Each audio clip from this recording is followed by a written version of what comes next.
আসসালামু আলাইকুম। সবাই কেমন আছেন? আশা করি ভালো আছেন। যে জায়গাতে দেখতেছেন আমার ভিডিওটা, সবাইকে আসসালামু আলাইকুম। তো যারা প্রবাসী আছেন, আমি সবার কাছে আগে দুঃখিত, সরি বলছি। আমি দুঃখ প্রকাশ করছি। তো আমাকে সবাই ক্ষমা করবেন যদি আমি কোনো কিছু বলে থাকি। আসলে কথাটা হলো, অনেকদিন ধরে ভাবছি মানে কথাটা বলবো কইরা, পরে আর বলি নাই। আজকে হঠাৎ করে নিজে মনে হলো কথাটা যদি না বলি তাহলে নিজের সাথে নিজে একটা বেইমানি করা হবে। কথাটা হলো, যারা আপনার মালয়েশিয়া নতুন আসছেন বা যারা পুরান আছেন, আপনারা রুমের একসাথে থাকেন বাংলাদেশি লোকেরা। হয়তো যেখানে কাজ করেন ওখানে আপনার বিভিন্ন দেশের লোক আছে, মালয়েশিয়ার লোক আছে, তারপরে নেপাল আছে, ইন্দোনেশিয়া আছে, পাকিস্তান আছে, ইন্ডিয়া আছে, মানে বিভিন্ন জায়গার লোক থাকে। হয়তো সবাই একসাথে কাজ করেন। আবার কোম্পানির রুম, আপনি যারা কোম্পানিতে কাজ করেন, কোম্পানির রুম হয়তো বাঙালিদের জন্য রুম আলাদা, নেপালের জন্য রুম আলাদা, তারপরে আবার মানে বিভিন্ন জায়গার জন্য রুম আলাদা থাকে। আবার যদি লোক কম হয় তাহলে একসাথে রুম। তো মেন উদ্দেশ্য কথাটা হলো আপনার, বাংলাদেশি ভাইয়েরা যারা একসাথে থাকেন রুমের ভিতরে, কিন্তু মানুষ থাকলে এক কথা হয়। বেশিরভাগ আমাদের বাংলাদেশি ভাইয়েরা একসাথে আপনার রুমে থাকবেন, একসাথে সবাই দুই এক কথা হবে। তো যখন আপনার রুমের ভিতরে একটা সমস্যা হবে, কিছু হবে, ওই কথাটা আপনি যদি কাজের সাইডে যায়া আপনি একটা লোকেরও বলেন, মানে আপনি নিজের দেশ না অন্য দেশের লোকেরও বলেন বা ইন্দোনেশিয়ার বলেন, আমি ইন্দোনেশিয়ার কথা বলি, ওদের কাছে যে আপনারা বলেন, ভাই আমার এই দেশের লোক এমন এমন খারাপ, এই সমস্যা, বা আমার দেশে এই দেশের অনেক খারাপ লোক এরকম করে ওরকম বলে, বা এর ফ্যামিলি ভালো না, তখন ওই লোকটা কিন্তু আপনার কথাটা শুনছে। শোনার পরে ও কী ভাবে, এগুলোর ভিতরে তো কোনো মিল নেই, বা এগুলোর ভিতরে এগুলো যদি আমি আজকে কোনো ক্ষতি করি বা কোনো একটা সমস্যা করি পরবর্তীতে, এটা কিন্তু মিল নেই বা এটা কোনো অ্যালাউড করবে না কেউ। কারণ আপনি আজকে একটা লোকের ফিটছে বা একটা লোকের হাতে হাত দিচ্ছে বা তার কোনো একটা সমস্যা করার পরে কিন্তু ও বুঝবে কিন্তু বাংলাদেশের লোক এটা কিন্তু একজন মিল নেই বা কেউ হেল্প করবে না, এটা কোম্পানির কাছে যায় এটা কমপ্লেন দিব না। তো এমনটা কাহিনী হলো। আর যখন আপনি ওরা বলবেন তখন ও কিন্তু সুযোগ পাইবে আপনার ক্ষতি করার জন্য। আপনারা বাংলাদেশি বাইরা যত কিছু হক হয়তো একজনের কাজের থেকে বা দুই এক কথা মুখ কালাকালি হইতেই পারে। তো যখন কিছু হবে কিন্তু আমরা কিন্তু বাংলাদেশি ভাই, দিন শেষে কিন্তু আমরা একই একই চিন্তা বা একই জায়গায় একই সব কিছু, কিন্তু আমরা বাংলাদেশি। দিন শেষে সবাই বলবো আপনি কোন জায়গার লোক, বাংলাদেশের লোক। তো আপনি অন্য দেশের লোকের কাছে ওগুলো বলার পর ওই লোকটা কিন্তু আপনার ক্ষতি করবো। ক্ষতিটা আজকে আমি আমার দিক থেকে বলি। আমার দিকটা হলো কেমন, আমি যখন মালয়েশিয়া নতুন আসছি 2017 সালে, তখন আমি আপনার কোম্পানিতে কাজ করি নাই। কোম্পানিতে কাজ না করার কারণে আমি আপনার কোম্পানি থেকে বাইরে অন্য জায়গায় কাজ করছি। তো 2 বছর অন্য জায়গায় কাজ করার পর আমি একটা কোম্পানিতে কাজ লইছি, অফিসে একটা কাজ লইছিলাম। তো লওয়ার পরে ওখানে আপনার বাংলাদেশের লোক ছিল 13 জন, আমি সহ 14 জন, আর একটা ইন্দোনেশিয়ার লোক ছিল। তো ইন্দোনেশিয়ার লোক ছিল একজনে। যখন ইন্দোনেশিয়ার লোক একজন ছিল, ছিলোর পরে আপনার ওই লোকটা অনেক ভালো, সবাই মনে হতো ভালো সব, আমরা মনে হতাম ভালো। তখন আমি তো কোম্পানির লোক ছিলাম না, আমি বাইরের লোক ছিলাম। তো আমি নিজে অন্যজনের সাথে রুমে ছিলাম। আর যারা কোম্পানির লোক ছিল, যারা কোম্পানিতে ছিল, মানে কোম্পানির রুম দিচ্ছে, সবাই একসাথে ছিল। আপনার 13 জন লোক ছিল বাঙালি, সবাই একসাথে ছিল। তো যখন তারা ছিল রুমের ভিতরে, রান্না নিয়ে সমস্যা হতো, থাকা নিয়ে সমস্যা হতো, মানে বিভিন্ন সমস্যা হতো। আর সুপারভাইজার ছিল, আমি কিন্তু বাঙালি সুপারভাইজার ছিল। তো ওই বাংলাদেশি সুপারভাইজার থাকা অবস্থা, তো এখানে যে কোম্পানির রুমে থাকতো ওই সুপারভাইজারের লগে আপনি এই কোম্পানির রুমে যে আরও বাংলাদেশি লোক ছিল ওদের সাথে মিল হতো না। বা দুটা গ্রুপ ছিল, গ্রুপ বলতে মানে সুপারভাইজার লগে দু তিনজন লোক ছিল, আবার এগুলোর সাথে দু তিনজন লোক ছিল। তো এটা আপনার এখানে কি হতো না হতো, যা ইন্দোনেশিয়ার লোকের কাছে যা বলতো, দেখ আমার সুপারভাইজার এমন এমন খারাপ, এই সমস্যা। আবার সুপারভাইজার যায় বা ইন্দোনেশিয়ার লোকের কাছে কইতো, এই বাঙালি লোক ভালো না, এরকম আমার দেশি লোক দেখি হয়েছে, এটা দুনিয়ার খারাপ। তখন ও লোকটা কিন্তু আপনার কথাটা শুনতো কিন্তু কোনো কিছু করতো না।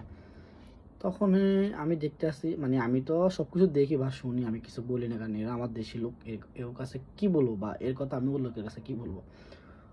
তখন কি হয়েছে, আপনার ওই ইন্দোনেশিয়ার লোকটা অনেক পুরানো লোক, ও আস্তে আস্তে করে আমার সুপারভাইজারে কাজের থেকে বাদ দিয়া দিছে, বলতে কম ফিলিং দিয়া যেমনি হোক একটা উসিলে উসিলে ধরে বসের হাত কইরা সুপারভাইজার দিছে বাদ কইরা। তো বাদ করে দেওয়ার পরে সেই সুপারভাইজার দায়িত্ব দিছে।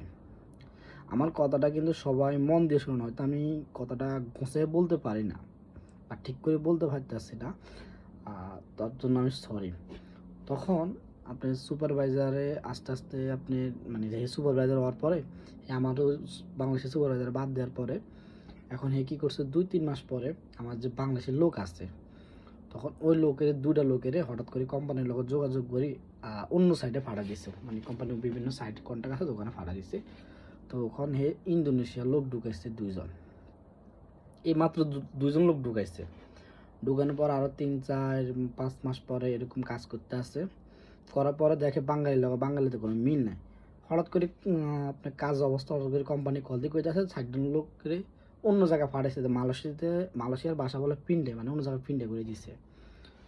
তো 4জনটা পাঠানোর পরে 6জন পাঠাই দিছে, 7জন গেছে সুপারভাইজার সহ, আর আছে নি আমি সহ 6জন।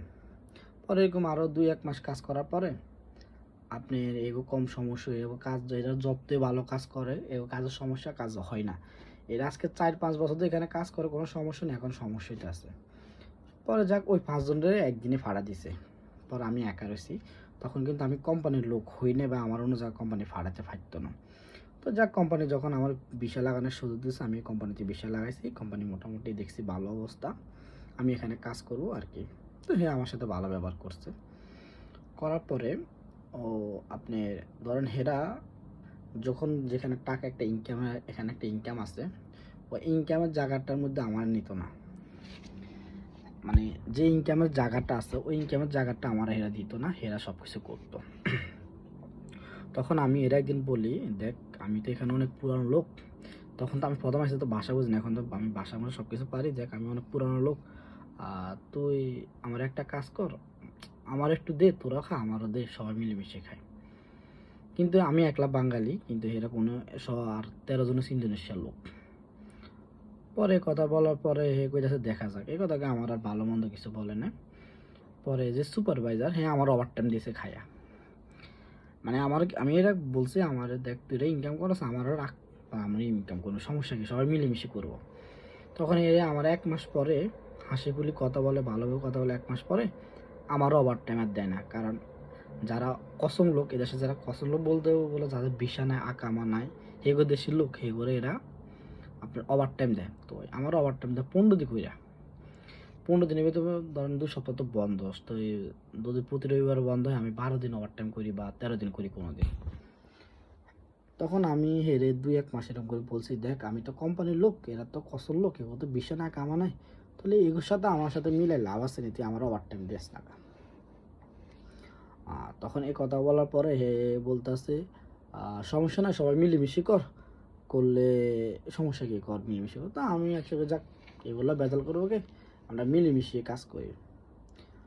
যখন মিলেমিশে কাজ করতে গেছি, তো হঠাৎ করে দেখতেছি কিরে হেগো বেতন 800-900 টাকা ওভার টাইমের টাকা, আমার 600-650, প্রতি সময় আমার 200-250 টাকা কম আসে। বা হেরা সবসময় যদি কাজ কামে ভালো থাকে বা লোক প্রয়োজন হয় সব কিছু হে করে দেয়, আমারও দেয় না, আমার মানে অন্যজনের ফালাফালা। আমি এখানে কিন্তু পুরান লোক, আর যারা নতুন লোক আসে এরা কেবল মানে আমার একটা সিনিয়র জুনিয়র কিন্তু মানতেছে না। পর আমি কোম্পানির ম্যানেজার দিচ্ছি, কল দেওয়ার পরে ম্যানেজার আপনার হেরে কল দিছে, কল দিয়ে বলতেছে যারা কোম্পানির লোক তাদেরকে ওভার টাইম দিবি, আর যারা কসর লোক কোম্পানি করার পরে তারপরে কসর লোকের দিবি, মানে যাদের বিষয় নাই। পরে যাক এরকম 2-1 মাস 3 মাস চলতে আছে, চলার পরে ও ধরেন যে ইন্দোনেশিয়ার লোক আছে, ও লাস্টে ধরা খাইছে বলতো, ও ধরেন টাকা পয়সা কোম্পানি এমনিতে চুরি করতো, ওটা করতো, আলাদা অনেক ইনকাম করতো, মানে টাকার নেশা ধরে গেছে, মানে হেরেরা করতো, আমার দিত না। পরে যাক কোম্পানিগুলো শোনার পরে হ্যাঁ আমরা কী করছে, শোনার পরে কোম্পানি হেরে বাদ দিয়ে দিছে। এটা আমি দ্বিতীয় পর্ব বলবো, আবার বলবো আমার কী জন্য বাদ দিছে। আমার লগে একটা ব্যাংক কার্ডের সমস্যা হচ্ছে, এই জিনিসটা আমি অন্য ভিডিওতে আপনাদের বলবো।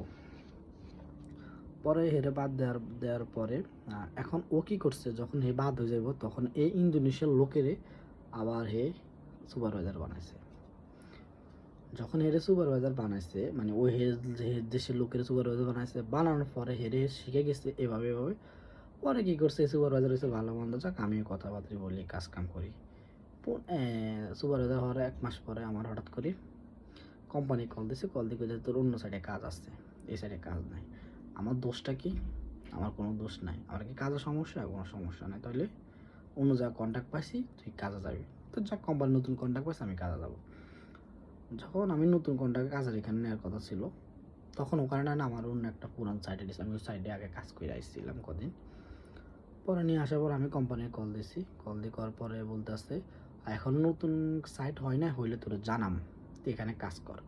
তাহলে এটাতে আপনারা কি বুঝেন? আর বিদেশে বাড়ির মধ্যে আমাদের বাঙালিদের একটা সমস্যা কি, আমরা নিজের দেশের বদনাম এ দেশে মানুষের কাছে বলি। তো তখন কি বলে মানুষ, আমার এটা হয়তো সামনে কিছু বলে না, কিন্তু পিছকিনারা মনে করে আমরা অনেক ক্ষুধার্ত লোক বা আমরা অনেক গরিব, আমার কিচ্ছু নাই, আমাকে কিচ্ছু না, এই জন্য আমাদের সবাই আমাদের অবহেলা করে। তো আমরা চাই বলতে আমরা সবাই চাই, আমি চাই আমার দেশ যত খারাপ হোক, যত সমস্যা হোক, আমার বাংলাদেশের বাইরে রুমে থাকেন একসাথে, নিজের দেশের লোকের কাছে নিজের কাছে বলবেন, কোনো সমস্যা নাই। কিন্তু বাইরের লোকের কাছে কোনো দিনও বলবেন না, নিজেদেরকে ছোট করবেন না। ছোট করা মানে আপনার ক্ষতি। সে আপনার যত ভালো বন্ধু হোক, সে আপনার যত মানে প্রিয় লোক হোক, আজকে আপনার সাথে ভালো সম্পর্ক, 2 দিন পরে ভালো সম্পর্ক নাও থাকতে পারে। এই জন্য বলছি ভাইয়া, সব কিছু করবেন হিসাব করি। একসাথে থাকলে ঝগড়া হবে, সমস্যা হবে, তো ওই সমস্যাটা কিন্তু বাইরের লোকের কাছে বলবেন না। তো আমার ভিডিওটা আসলে আমি কি ভুল বলছি না খারাপ বলছি, আমি সবার কাছে দুঃখ প্রকাশ করছি। আর আমাকে ক্ষমা করো যদি আমার কোনো কিছু ভুল হয়। ওকে, আল্লাহ হাফেজ, আসসালামু আলাইকুম, ভালো থাকেন।